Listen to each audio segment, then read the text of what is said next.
ಈ ಕಾರ್ಯಕ್ರಮಕ್ಕೆ, ಈ ಮನರಂಜನಾ ಕಾರ್ಯಕ್ರಮಕ್ಕೆ ಆಗಮಿಸತಕ್ಕಂಥ ನಿಮ್ಮೆಲ್ಲರ ಜನಪ್ರಿಯ ಶಾಸಕರಾಗಿರ್ತಕ್ಕಂಥ ಶ್ರೀಯುತ ಸಮೃದ್ಧಿ ಮಂಜುನಾಥ್ರವರೇ, ಹಾಗೂ ಈ ವೇದಿಕೆ ಮೇಲೆ ಆಸೀನರಾಗಿರ್ತಕ್ಕ ಎಲ್ಲ ಜಾತ್ಯತೀತ ಜನತಾದಳದ ಮುಖಂಡರುಗಳೇ ಹಾಗೂ ಎಲ್ಲ ಹಿರಿಯರೇ, ಏನು ಇವತ್ತಿನ ಆವಣಿ ಜಾತ್ರೆಯಲ್ಲಿ ಈ ಪುಷ್ಪ ಪಲ್ಲಕ್ಕಿಯ ಪ್ರಯುಕ್ತ ಒಂದು ಅದ್ದೂರಿ ಮನರಂಜನಾ ಕಾರ್ಯಕ್ರಮವನ್ನ ಆಯೋಜನೆ ಮಾಡಿರ್ತಕ್ಕಂಥ ನಮ್ಮೆಲ್ಲರ ಜನಪ್ರಿಯ ಶಾಸಕರಾದ ಮಂಜುನಾಥ್ ಅವರಿಗೆ ಮೊದಲಿಗೆ ನಾನು ಅಭಿನಂದನೆ ಸಲ್ಲಿಸ್ತಾ, ಏನು ಇವತ್ತಿನ ದಿನ ಈ ಜಾತ್ರೆ ಬಹುಶಃ ಈ ದಿನ ಕೊನೆ ದಿನ. ಈ ಒಂದು ಜಾತ್ರೆಯಲ್ಲಿ ಬಹುಶಃ ಈ ಜಾತ್ರೆ ಇದೆ ಮೊದಲ ಬಾರಿಗೆ 3 ದಿನ ನಡೆದಂತ ಜಾತ್ರೆ. ಲಕ್ಷಾಂತರ ಜನ ಈ ಒಂದು ಜಾತ್ರೆಯಲ್ಲಿ ಪಾಲ್ಗೊಂಡು ರಾಮಲಿಂಗೇಶ್ವರ ಸ್ವಾಮಿಯ ದರ್ಶನವನ್ನು ಪಡೆದು ಸಂತೋಷವಾಗಿ ಮನೆಗೆ ಸೇರಿದ್ದಾರೆ ಅಂತ ಹೇಳಿದ್ರೆ ಅದಕ್ಕೆ ಮುಖ್ಯ ಕಾರಣ ನಮ್ಮ ಪೊಲೀಸ್ ಇಲಾಖೆ ಅಂತ ಹೇಳೋದಕ್ಕೆ ನಾನು ಇಷ್ಟಪಡ್ತಾ ಇದ್ದೀನಿ.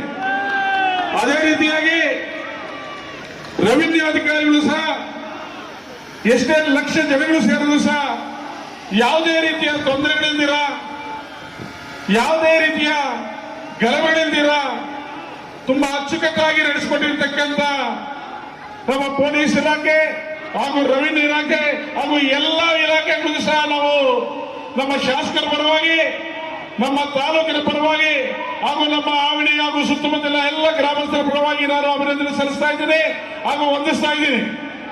ಬಹುಶಃ ನೀವು ಕಂಡಿರಬಹುದು, ಏನು ಸುಮಾರು 3 ರಿಂದ 4 ಲಕ್ಷ ಜನ ಸೇರಿದ್ರು ಸಹ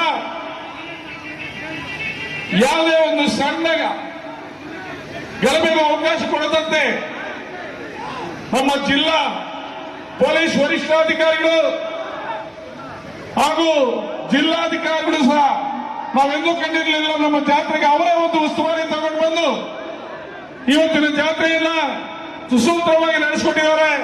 ನಮ್ಮ ಒಂದು ಆವಣಿ ಹಾಗೂ ಸುತ್ತಮುತ್ತಲಿನ ಗ್ರಾಮಗಳಿಂದ ಪರವಾಗಿ ಹಾಗೂ ಎಲ್ಲ ನಮ್ಮ ಸಮೃದ್ಧಿ ಮಂಜುನಾಥ್ರವರ ಅಭಿಮಾನಿಗಳ ಪರವಾಗಿ, ಅವರ ಅನುಯಾಯಿಗಳ ಪರವಾಗಿ ನಾವು ಅವರಿಗೆ ಧನ್ಯವಾದ ಅರ್ಪಿಸೋದಕ್ಕೆ ನಾನು ಇಷ್ಟಪಡ್ತಾ ಇದ್ದೀನಿ. ಏನು ಇವತ್ತಿನ ದಿನ ಕಾರ್ಯಕ್ರಮ ಒಂದು ಆಯೋಜಿಸಿದ್ದಾರೆ, ದಯವಿಟ್ಟು ಯಾವುದೇ ಒಂದು ಗಲಭೆಗಳಿಗೆ ಅವಕಾಶ ಕೊಡದೆ, ಗೊಂದಲಗಳಿಗೆ ಅವಕಾಶ ಕೊಡದೆ ಈ ಒಂದು ಕಾರ್ಯಕ್ರಮವನ್ನ ಎಲ್ಲರೂ ಸಹ ಶಾಂತಿಯುತವಾಗಿ ನೋಡಿಕೊಂಡು ಈ ಕಾರ್ಯಕ್ರಮವನ್ನು ಯಶಸ್ವಿ ಮಾಡಿಸ್ಕೋಬೇಕಂತ ನಿಮ್ಮೆಲ್ಲರಲ್ಲೂ ಸಹ ನಾವು ಮನವಿ ಮಾಡ್ತಾ ಈ ಒಂದು ವೇದಿಕೆಯಲ್ಲಿ ಮಾತ್ರ ಅವಕಾಶ ಕೊಟ್ಟಂತ ಎಲ್ಲ ಹಿರಿಯರು ವಂದಿಸ್ತಾ ಇದ್ದೀನಿ.